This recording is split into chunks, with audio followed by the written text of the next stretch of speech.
Hey guys, now we're officially starting what we're supposed to do in grade 9. Well, not technically, but we're going to be calculating the surface area of composite objects. And so what I'm going to say is, try to give you a short version. I've broken it down specifically in a way that when I marked the quizzes and the exams, enabled me to give students credit for what they knew. When I first taught it, I basically just said do it however you wanted, and well, it was a gong show and it was an epic fail. So I'm actually going to talk about kind of how I would mark it, and the reason I'm going to do that is because if I end up teaching you foundations and pre-calculus 10 in the fall, we'll be doing this again with these objects as well as the 3 new ones from grade 10, and that's how I'll be marking it, okay? So just as a heads up. Okay, so composite objects mean multiple two-dimensional objects, and of course sliding back and forth, which I feel like I'm getting used to because it sounds like it's working better and you guys can see a little bit more clearly and don't have to squint. So what are we dealing with, right? We've got 4. In total, we can deal with 4 three-dimensional objects, but just to start it off, we're dealing with a cube on a cube. And so that's what I have for my cube on a cube.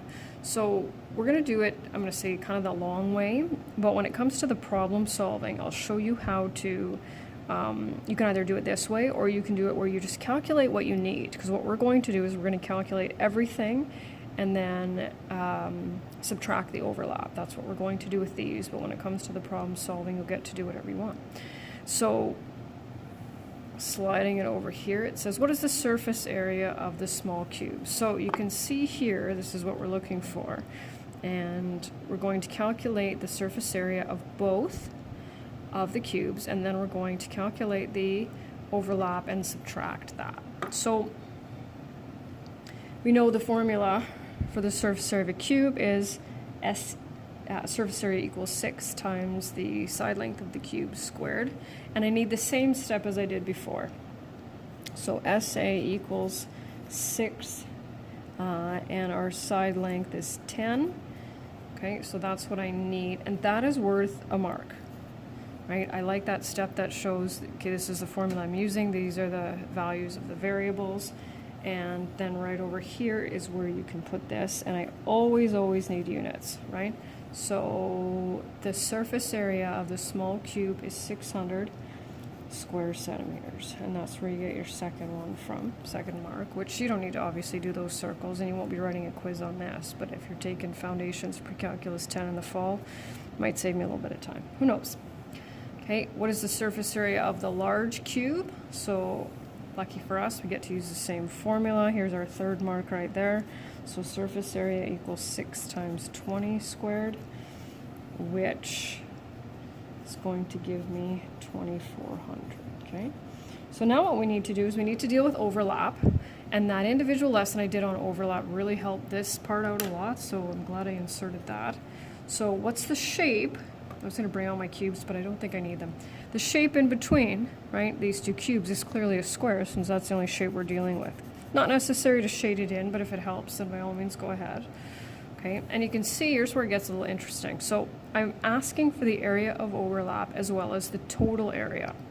So when we do the area, we just calculate the area of 1, okay? And so what's the side length of that square? Well, it's 10. So the area of that, this is our 5th one here, is 100 square centimeters. And then we double it, right? Why? Because this from the smaller cube is obviously not going to be painted, let's say. And then this same area that's sitting on top of the larger cube will not be painted. So we'll double it. Okay. And now the last one says, what is the total surface area? And just before I forget, that's all I've given you on your assignments for answers is this number right here. Because I didn't want to give everybody everything. I do have them worked out, and so if you're having a hard time with any one of them, I can think of one that might cause you a little bit of grief. Just ask me for the individual answers there. So you'll notice answers for ease on all of them, just that final answer, and if not, well, then that means there's something off.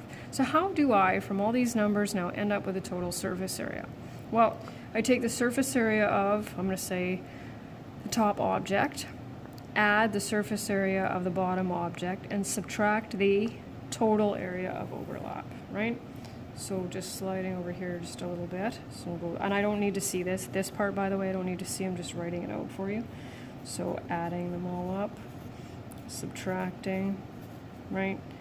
And that's going to give us a surface area of 2,800 square centimeters. And that's your 7th. So these are out of 7. Call this the water cooler. And I don't actually have a cylinder that's larger. Like I usually use this one, I think, right? So you can see this and this. But once the concept's there, right, I usually don't even need to pull out the shapes anymore, so that's kind of nice. So if you need to study it a little bit, right, to figure out, I hope you can see that. The diameter is 7 meters on that one. So I'll talk you through this one as well.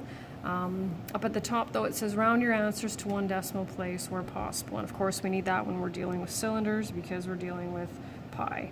So what is the surface area of the cylinder? Show work. So this is the one, of course, where we're going to round to 1 decimal place. So same step as before. 2 pi r. My diameter is 7 and my radius is 3.5.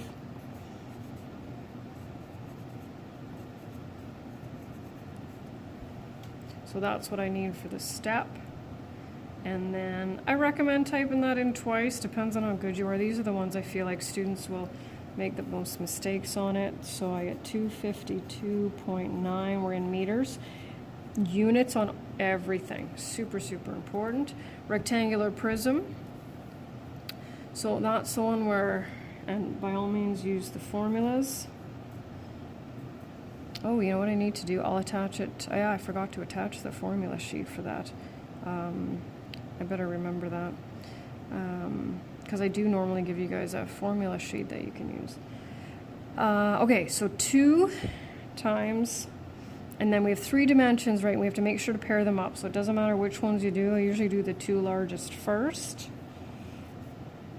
And then the 2 smallest.